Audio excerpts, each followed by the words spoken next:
Welcome back റോട്ടോ talks. അപ്പോൾ ഇന്നലെ GT versus KKR ആയിരുന്നു മാച്ച്. അതിന് മുമ്പ് നമുക്ക് ആദ്യമായിട്ടൊരു 300 ലൈക്ക് തന്നിട്ടുണ്ട് നമ്മുടെ ഓഡിയൻസ്, നമ്മൾ പറയാതെ തന്നെ. അതുപോലെ തന്നെ ഇന്നലെ ഏകദേശം 250 പുതിയ ഫോളോവേഴ്സും വന്നിട്ടുണ്ട്. അപ്പോൾ നമ്മുടെ വീഡിയോനെ പറ്റിയുള്ള എന്തെങ്കിലും അഭിപ്രായങ്ങളുണ്ടെങ്കിൽ അതൊക്കെ നിങ്ങൾ കമൻ്റ് ആയിട്ടുണ്ടാകും. ഒരുപാട് കുറവുകളുണ്ടെന്ന് അറിയാം ഈ പരിപാടിക്ക്, അതൊക്കെ നിങ്ങൾ ക്ഷമിക്കുക. പിന്നെ എന്തെങ്കിലും നിങ്ങളുടെ അഭിപ്രായങ്ങളൊക്കെ ഉണ്ടെങ്കിൽ കമൻ്റ് ആയിട്ട് ചെയ്യുക. എങ്ങനെ ഉണ്ടായിരുന്നു അവരുടെ മാച്ച്? വീണ്ടും KKR മോശം പ്രകടനം എന്ന് തന്നെ പറയാല്ലേ. GT എന്താ പറയാ, മാച്ചുകൾ കൂടുന്തോറും ഭയങ്കരമായിട്ട് വിജയിച്ച് ഒരു ടീം വർക്ക് നല്ല രീതിയിൽ വരുന്നു. നമ്മള് IPL മുന്നേ നമ്മുടെ ഒരു പ്രഡിക്ഷൻ പോലെ പറഞ്ഞായിരുന്നു. അപ്പൊ അതില് ഞാൻ സാധ്യത കൽപ്പിച്ചൊരു പ്ലേ ഓഫിന് സാധ്യത കൽപ്പിച്ചൊരു ശക്തമായിട്ട് ഒരു പെർഫോമൻസ് കാഴ്ചവെക്കുന്ന വിചാരിച്ച ടീമാണ് കൊൽക്കത്ത. സ്ക്വാഡ് സ്ട്രെങ്ത് ബേസ് ചെയ്തിട്ട് തന്നെയാണ് നമ്മൾ അവിടെ പറഞ്ഞത്. അപ്പോൾ പക്ഷേ കളത്തിലോട്ടും കളിയിലോട്ടും വന്നപ്പോൾ കൊൽക്കത്തയുടെ പ്ലാനുകളൊക്കെ തെറ്റിപ്പോകുന്ന ഒരു കാഴ്ച. അപ്പൊ ഇന്നലത്തെ മത്സരത്തിൽ അതുപോലെ എടുത്തു പറയണം, ഗുജറാത്തിനെ നമ്മളാരും ഒന്നും പറഞ്ഞിട്ടില്ല. ഗുജറാത്ത് ടോപ്പ് 4 കയറുന്നു. പക്ഷെ ആസ് ലൈക്ക് അവരുടെ ഫസ്റ്റ് സീസൺ പോലെ തന്നെ വലിയ ഒച്ചപ്പാടും ബഹളവും ഇല്ലാതെ വന്നവർ സിമ്പിളായിട്ട് അവർ വിജയിച്ചു പോകുന്ന ഒരു കാഴ്ച. അവരുടെ ഒരു എല്ലാവരും ഒരുപോലെ പെർഫോം ചെയ്യുന്നു. എസ്പെഷ്യലി അവർ ടോപ്പ് 3 ബാറ്റേഴ്സ് അല്ലെങ്കിൽ ബോളേഴ്സ് എല്ലാവരുടെ ഒരു പെർഫോമൻസ്. ഇന്നലെ ഈഡൻ ഗാർഡൻസിലായിരുന്നു, കൊൽക്കത്തയുടെ ഗ്രൗണ്ടിലായിരുന്നു മത്സരം. ആദ്യം ടോസ് കിട്ടി, റഹാനയ്ക്ക് ടോസ് കിട്ടി. റഹാന, എനിക്കറിയാം കൊൽക്കത്തയുടെ ഒരു ഈഡൻ ഗാർഡൻസ് എന്ന് പറഞ്ഞാൽ ഭയങ്കരമായിട്ട് റൺ ഒഴുകുന്ന ഒരു ഗ്രൗണ്ടാണ്, എല്ലാവർക്കും അറിയാം. അപ്പോൾ ചേസിങ് അവിടെ കുറച്ചുകൂടി ഈസി ആവും എന്ന് വിചാരിച്ചിട്ടായിരിക്കണം ബോളിംഗ് സെലക്ട് ചെയ്ത്. നമുക്കറിയാം ഗുജറാത്തിൻ്റെ ടോപ്പ് 2 അവരുടെ ഓപ്പണിംഗ് പെയർ ഏറ്റവും കൂടുതൽ സെഞ്ചുറി പാർട്ട്ണർഷിപ്പ് ഉള്ള, നിലവിൽ കളിക്കുന്നതിൽ ഏറ്റവും കൂടുതൽ സെഞ്ചുറി പാർട്ട്ണർഷിപ്പ് ഉള്ള ഓപ്പണിംഗ് പെയറാണ് ഗില്ലും അതുപോലെ സായി സുദർശനും. അപ്പൊ ഇന്നലെ അവർ മറ്റൊരു സെഞ്ചുറി പാർട്ട്ണർഷിപ്പ് കൂടി ബിൽഡ് ചെയ്തൊക്കെയാണ്. ഭയങ്കര അറ്റാക്ക് ചെയ്ത് കളിക്കുന്ന 2 പ്ലേയേഴ്സ് ഒന്നും അല്ല. അപ്പോൾ ഹെഡും അഭിഷേക് ശർമ്മയൊക്കെ പോലെ തുടക്കം തൊട്ടേ അറ്റാക്ക് ചെയ്ത് കളിക്കുന്ന പ്ലേയേഴ്സ് അല്ല. ഭയങ്കര സ്ട്രോക്ക് പ്ലേ ആണ് കൂടുതലായിട്ടും, ക്ലാസ് ആയിട്ടുള്ള ഡ്രൈവും കാര്യങ്ങളും. എന്നാൽ പോലും ഒരു നിശ്ചിത റൺ റേറ്റ് എപ്പോഴും മെയിൻറ്റെയിൻ ചെയ്ത് പോകും. പവർ പ്ലേയിൽ 45 റൺ എടുത്തുള്ളൂ. അതെ, അതായത് ഒരു ബിഗ് ഹിറ്റിന് ശ്രമിക്കില്ല. അതായത് വിക്കറ്റുകൾ പോയി കഴിഞ്ഞാൽ അവരുടെ ഒരു ഓവറോട് സ്ട്രഗിൾ ചെയ്യുന്നവർക്ക് അറിയാവുന്നതുകൊണ്ട് തന്നെ ഭയങ്കര സ്മൂത്ത് ആയിട്ടാണ് ഇതിലെ ഇന്നിങ്സ് പോകുന്നത്. ആ ഒരു റൺ റേറ്റ് 10 അടുത്ത് ഇങ്ങനെ മെയിൻറ്റെയിൻ ചെയ്ത് പോവുക. ലൈക്ക് ഇപ്പോൾ നമുക്കെന്ന് പറയാം, അവരുടെ മിഡിൽ ഓർഡേഴ്സിലാണ് എപ്പോഴും കൊൽക്കത്ത ഭയങ്കര സ്ട്രെങ്ത് കാണിക്കുന്നത്. കാരണം മിഡിൽ ഓർഡേഴ്സിലാണ് വരുൺ ചക്രവർത്തി അതുപോലെ നരേനും വരിക. അവരെ നേരിടാനാണ് ഏറ്റവും ടഫ് കൊൽക്കത്തയുടെ ബോളിങ്ങിൽ. പക്ഷെ ഇന്നലെ ഏറ്റവും വിദഗ്ധമായിട്ട് അവരെ നേരിട്ട് അവർക്ക് പിടികൊടുക്കാതെ, അവർക്ക് വിക്കറ്റ് കൊടുക്കാതെ സായി സുദർശനും ഗില്ലും കൂടി, എനിക്ക് തോന്നുന്നു 2 പേരും 34-35 പന്തുകളിൽ നിന്ന് തന്നെ 50 തികച്ച് ടീംസ് ഏകദേശം ഒരു ഗില്ല് 90 അടുത്ത് റൺസ്. അപ്പൊ ഏകദേശം ഒരു 11 ഓവറിൽ 10 ഓവറിൽ 11 ഓവറിന്റെ ഇടയിൽ 100 കിടക്കുന്നു. പിന്നീട് സുദർശൻ ഔട്ട് ആവുകയാണ്. അപ്പോൾ പിന്നീട് സുദർശൻ ഔട്ട് ആകുമ്പോഴും പിന്നീട് വരാനുള്ളത് ബട്ട്ലറാണ്. അപ്പൊ ആ ഒരു റൺ റേറ്റ് താഴെ പോകുന്നില്ല എന്നുള്ളതാണ് ഇപ്പോഴും അവരുടെ ഒരു മെയിൻ ഘടകം. അപ്പൊ എന്നാലും പിന്നെ ഗില്ല് കുറച്ചുകൂടി അറ്റാക്ക് ചെയ്ത് കളിക്കുന്നു. പിന്നെ ഗില്ലിന്റെ വിക്കറ്റ് പോകുന്നു. അപ്പൊ പിന്നെ ലാസ്റ്റത്തെ ആ ഒരു ഫിനിഷിംഗ് ജോലി ബട്ട്ലർ തീർക്കുകയാണ്. അപ്പൊ ഇന്നലെ ഒരു ടോപ്പ് 3 തന്നെയാണ് അവർ ഏറ്റവും പെർഫോം ചെയ്തേക്കുന്നത്. ബാക്കി ആർക്കും അങ്ങനെ ഒരു സ്പേസ് കിട്ടിയിട്ടില്ല എന്ന് വേണമെങ്കിൽ പറയാം. അപ്പോൾ 198 റൺസ് ഏകദേശം അവർ സെറ്റ് ചെയ്ത ഒരു ടാർഗറ്റ് എന്ന് പറയുന്നത്. കൊൽക്കത്തയെ സംബന്ധിച്ചിടത്തോളം ഈഡൻ ഗാർഡൻസിൽ അത് ചേസ് ചെയ്യുക എന്നുള്ളത് ഈസി ടാർഗറ്റാണ്. പക്ഷേ അവിടെ ഗുജറാത്തിന്റെ ബോളിംഗ് നമുക്കറിയാം. സിറാജ് മികച്ച ഫോമിലാണ്, പ്രസിദ്ധ് കൃഷ്ണ വളരെ മികച്ച ഫോമിലാണ്, സായ് കിഷോർ വൻ ഫോമിലാണ്, റഷീദ് ഖാൻ ഫോമിലേക്ക് എത്തിയിട്ടില്ല. പക്ഷെ എത്തിക്കഴിഞ്ഞാൽ ഇന്നലെ ഏകദേശം എത്തി പുള്ളി. ഇന്നലെ പുള്ളിയും ഫോമിലോട്ട് എത്തി. അപ്പോൾ ഈ ഒരു ബോളിംഗ് നിരക്കെതിരെ എന്ത് ചെയ്യുമെന്നാണ്. അപ്പോൾ കൊൽക്കത്തയുടെ ബാറ്റിംഗ് പക്ഷെ നമ്മൾ വിചാരിച്ച പോലെ ആയില്ല, കൊളാപ്സ് ആയി. മറുപടി ബാറ്റിങ്ങിൽ നമുക്ക് കുറച്ച് ചേഞ്ചസ് ഉണ്ടായിരുന്നു KKRന്റെ ഇതില്. അപ്പോൾ ക്വിന്റൻ ഡിക്കോക്കിന് പകരം ഗുർബാസിന്. അത് എന്തിനാണ് ക്വിന്റൻ ഡിക്കോക്ക് ഫോം ഇല്ലാത്തത് കൊണ്ടാണോ? പക്ഷെ ഏതൊരു ഫോം ഇല്ലാത്ത ഘട്ടത്തിലും എനിക്ക് തോന്നുന്നില്ല QDക്കേക്കാളും ബെറ്റർ ആണ് ഗുർബാസ് എന്നുള്ളത്. അപ്പൊ ഇന്നലെ അദ്ദേഹം പ്രൂവ് ചെയ്തത്, തുടക്കം തന്നെ ഔട്ടായി.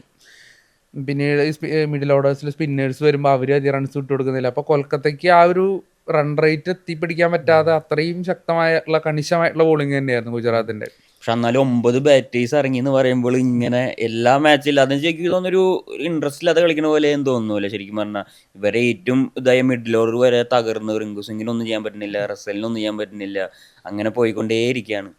എനിക്ക് തോന്നുന്നു അടുത്ത സീസണിൽ ടീമിൽ കുറച്ച് അഴിച്ചുപണികൾ വരാൻ ചാൻസ് ഉണ്ട്. കാരണം റസലിനൊന്നും ചെയ്യാൻ പറ്റുന്നില്ല. പക്ഷേ ഒരു ബോളിംഗ് എടുത്ത് പറയാനോട്ടോ, ബോളിംഗ് ഇപ്പോൾ നമ്മൾ തുടക്കം തന്നെ വിക്കറ്റുകൾ വേണം. ഇപ്പോൾ തുടക്കം തന്നെ സിറാജ് ഗുർബാസിനെ പറഞ്ഞയക്കുന്നു. പിന്നീട് നരേനെ റഷീദ് ഖാൻ അവിടെ കൊണ്ടുവന്ന ഒരു പ്ലാൻ അത് സക്സസ് ആവുകയാണ്. ആ ഒരു പവർ പ്ലേയിൽ അദ്ദേഹത്തിന് ഇടുന്നു. നരേനെ പോലത്തെ ഒരു ഹിറ്റർ അദ്ദേഹം എടുക്കുന്നു. പിന്നീട് റഹാനെ ഒരു 50 അടിച്ചെങ്കിൽ പോലും ബാക്കി ആരും ഒരു പിന്തുണ കൊടുക്കുന്നില്ല. അതായത് ഇപ്പോൾ വെങ്കടേഷ് വേഗം ഔട്ടാവുന്നു, റിങ്കു സിംഗിനാണെങ്കിൽ ഒന്നും അടിക്കാൻ പറ്റണില്ല. അല്ല, ഈ വെങ്കടേഷിന്റെ പറയണല്ലോ, കാരണം പുള്ളി ആ മികച്ച ഈ സീസണിൽ എവിടെയും ഒന്നും നല്ല രീതിയിൽ കളിച്ചിട്ടില്ല ശരിക്കും ഒരു പറഞ്ഞാൽ. കളിയും കണ്ട് പെർഫോം ചെയ്തെന്ന് തോന്നി അതൊരു കളി. പക്ഷെ അദ്ദേഹത്തിന് 20 കോടിക്ക് മുകളിൽ കൊടുത്തിട്ട് ആ ഒരു ഇത് അദ്ദേഹം കാണിച്ചിട്ടില്ല. ശരിക്കും ഒരു ക്യാപ്റ്റനെ ഭയങ്കരമായിട്ട് മിസ് ചെയ്യേണ്ടി, ഒരു എനർജി ഇല്ലാത്ത കെയർ ആണ് എനിക്ക് ഫീൽ ചെയ്യുന്നത് ശരിക്കും പറഞ്ഞാൽ. അല്ല, റഹാനയുടെ ക്യാപ്റ്റൻസിയുടെ പ്രശ്നമായിട്ട് എനിക്ക് തോന്നുന്നില്ല. എന്തായാലും എനിവേ ടീം പെർഫോം ചെയ്യുന്നില്ല, അപ്പൊ പിന്നെ ക്യാപ്റ്റനെ പറയുന്നതിൽ അർത്ഥമില്ല. എന്തായാലും ഗുജറാത്തിന്റെ ബോളിംഗ് മികവ് തന്നെ ഒരു 159 എന്ന് പറഞ്ഞ കേക്കേറിന്റെ ആ ഒരു പേര് കേട്ട 9-8 ബാറ്റ്സ്മാൻമാരെയൊക്കെ. പക്ഷെ അതിന് മുമ്പത്തെ മാച്ച് ഉണ്ടല്ലോ, മുമ്പത്തെ മാച്ച് ഇതേ രീതിയിലാണ് KKR വന്നുകൊണ്ടിരിക്കുന്നത്. KKR ഒരു ആധികാരികമായ ജയം സ്വന്തമാക്കിയത് ചെന്നൈക്കെതിരെയാണെന്ന് തോന്നുന്നു. എന്തായാലും ബോളേഴ്സിന്റെ പേര് എടുത്തു തരണം. അപ്പോൾ പ്രസിദ്ധ് കൃഷ്ണ അദ്ദേഹമാണ് നിലവിൽ ഇപ്പോൾ പർപ്പിൾ ക്യാപ്പ് ഹോൾഡർ.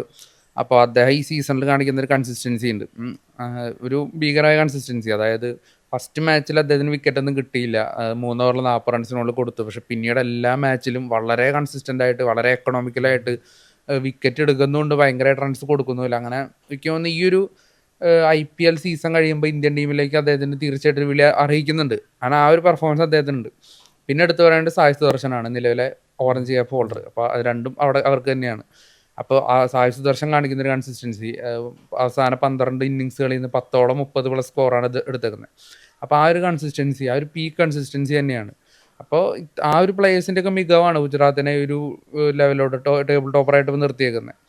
അതുപോലെ സിറാജ്, അദ്ദേഹത്തിന് ആ ഒരു RCB വിട്ട് കളഞ്ഞു, പുതിയൊരു ക്ലബിലോട്ട് എത്തി, അതിനെ അദ്ദേഹം ഒരു പീക്ക് ലെവൽ പെർഫോമൻസ് കാഴ്ചവെക്കുന്നു. സായ് കിഷോർ, അദ്ദേഹം പല കളികളിലും അദ്ദേഹത്തിന് ഒരു പൂർണ്ണമായിട്ടൊരു അവസരം കിട്ടുന്നില്ല, പക്ഷെ കിട്ടുന്ന അവസരങ്ങളെല്ലാം അദ്ദേഹം ഷൈൻ ചെയ്യുന്നു.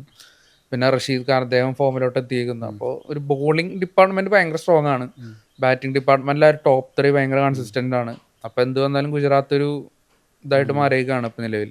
അങ്ങനെ പറയുമ്പോൾ KKR ഇന്നലെ പറ്റി വലിയ അബദ്ധം എന്ന് പറയുന്നത് മറ്റേ രഘുവംശീനെ 8ാമതോ 9ാമത്തെ ആയിട്ട് ഇറക്കിയതാണ്. കാരണം ടോപ്പ് ഓർഡറിൽ വളരെ മികച്ച രീതിയിൽ ബാറ്റ് ചെയ്തിരുന്ന രഘുവംശീനെ അവര് കളി തീരാറായിട്ട് കളി തീർന്നിട്ട് ഇറക്കിയിട്ട്. അല്ല, അവസാനത്തെ 10 മിനിറ്റാണ് KKR കളിച്ചേക്കുന്നത്. അപ്പൊ രഘുവംശി 10 ബോളിൽ 20 റൺസ് കണ്ടത്.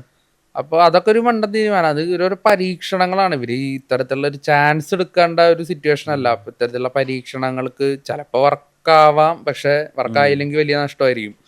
പിന്നെ അവരുടെ പ്ലേയേഴ്സ്, ഇപ്പൊ എസ്പെഷ്യലി രമൺദീപ് സിംഗ്, നമ്മള് ഒരു ബിഗ് ഹിറ്റർ ആണ് എന്ന് പറഞ്ഞ് കഴിഞ്ഞ സീസണിൽ അങ്ങനെയായിരുന്നു. കഴിഞ്ഞ സീസണിൽ നല്ല കളി കളിച്ചിട്ടുണ്ട്, പക്ഷേ ഈ സീസണിൽ അദ്ദേഹം ഫ്ലോപ്പ് ആയിരിക്കുകയാണ്.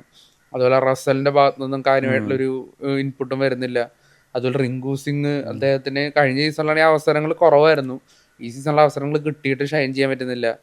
അതുപോലെ വെങ്കടേഷ് അയ്യർ ഒരു മത്സരത്തിലാണ് കളിച്ചേക്കുന്നത്, കിൻഡൻ ഡിക്കോക്ക് ഒരു മത്സരത്തിലാണ് കളിച്ചേക്കുന്നത്. റഹാനെ അത്യാവശ്യം കൺസിസ്റ്റന്റ് ആയിട്ട് കളിക്കുന്നുണ്ടെങ്കിൽ പോലും ബാക്കി ആരുടെ ഭാഗത്തുനിന്നില്ല. ഇപ്പൊ നരേനായാലും ബോളിങ്ങിലായാലും ബാറ്റിങ്ങിലായാലും ഒരു മോശം പ്രകടനം തന്നെയാണല്ലോ. നരേന് ബാറ്റിങ്ങിലോട്ട് അങ്ങനെ ഒരു ഫോമിലോട്ട് എത്താൻ പറ്റുന്നില്ല, ഒരു വലിയ ഇന്നിങ്സുകൾ വരുന്നില്ല. ബോളിങ്ങിൽ ഒരു കൺസിസ്റ്റൻസി അദ്ദേഹത്തിനുണ്ട്, അദ്ദേഹത്തിൻ്റെ ആ ഒരു മികവുണ്ട്, എന്നാൽ പോലും ബാറ്റിങ്ങിലോട്ട് ആ ഒരു ഇത് വരുന്നില്ല. അപ്പോൾ മൊത്തത്തിൽ ബാറ്റിങ്ങിലെ ഒരു പോരായ്മകളാണ് കൂടുതലായിട്ടും കേൾക്കാറുണ്ട്. ഇത്രയും പേര് കേട്ട ഹിറ്റേഴ്സ് ഉണ്ടെങ്കിൽ പോലും അവരാരും ഫോമിലോട്ട് എത്തുന്നില്ല. ഇപ്പം നിലവിൽ ബോട്ടം 4 നോക്കിക്കഴിഞ്ഞാൽ KKR, രാജസ്ഥാൻ, സൺറൈസേഴ്സ്, ചെന്നൈ. അപ്പോൾ KKR ഒന്നും അവിടെ ഉണ്ടാവുമെന്ന് ഞാൻ എക്സ്പെക്ട് ചെയ്തില്ല ഒരിക്കലും. എന്തായാലും ഇനിയുള്ള മത്സരങ്ങളിൽ എന്തെങ്കിലും മാറ്റം വരുമോ എന്ന് നോക്കാം. എന്തായാലും ഗുജറാത്ത് ഓൾമോസ്റ്റ് സേഫായി കഴിഞ്ഞു. ഇനി അവരുടെ ഒരു ഫോം വെച്ചിട്ട് അവർ കയറാനുള്ള സാധ്യത തന്നെയാണ്.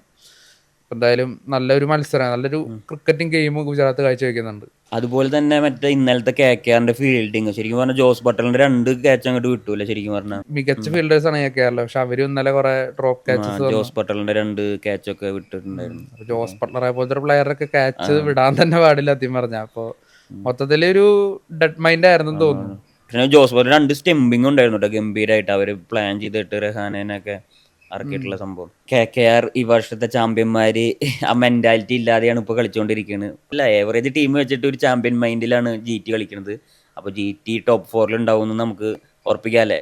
എന്തായാലും ഇപ്പൊ കഴിഞ്ഞ സീസണെ വെച്ച് നോക്കുമ്പോൾ കുറച്ച് 1-2 ചേഞ്ചേ ഉള്ളൂ. ഇപ്പൊ ശ്രേയസ് അയ്യർ പകരം റഹാന വരുന്നു, സാൾട്ടിന് പകരം കിൻഡൻ ഡിക്കോക്ക് വരുന്നു, പിന്നെ കോച്ച് ഗംഭീർ ഇല്ല, വേറെ ആരും അങ്ങനെ പകരം അങ്ങനത്തെ ഒരു റീപ്ലേസ്മെന്റ് വന്നിട്ടില്ല. സ്റ്റിൽ 11 വലിയ ചേഞ്ചസ് ഒന്നും ഇല്ലാതെ തന്നെയാണ് കളിക്കുന്നത് KKR. പക്ഷെ സ്റ്റിൽ ആ ഒരു റിസൾട്ട് മാറുകയാണ്. അപ്പോൾ 1-2 ഇപ്പോൾ ഗംഭീറിന്റെ പ്രസൻസ് ആയിരിക്കാം, അല്ലെങ്കിൽ അയ്യറിന്റെ പ്രസൻസ് ആയിരിക്കാം, അതുണ്ടാക്കുന്ന ഇമ്പാക്റ്റ് വളരെ വലുതാണ് എന്നാണ് ഇപ്പോൾ നമുക്ക് മനസ്സിലാവുന്നത്. ഒരുപാട് പുതിയ ആൾക്കാർ നമ്മുടെ ചാനലിലേക്ക് വന്നിട്ടുണ്ട്. അപ്പോൾ എന്തെങ്കിലും വീഡിയോയ്ക്ക് കുറവുകൾ ഉണ്ടെങ്കിൽ അല്ലെങ്കിൽ നമ്മൾ പറഞ്ഞതിൽ എന്തെങ്കിലും മിസ്റ്റേക്ക് ഉണ്ടെങ്കിൽ അതൊക്കെ നിങ്ങൾ കമൻ്റ് ആയിട്ട് ഇടണം. ഇന്നലെ 1-2 മിസ്റ്റേക്കുകൾ ഉണ്ടായിരുന്നു, അത് കമൻ്റ് ആയിട്ട് ഇട്ടിട്ടുണ്ട്.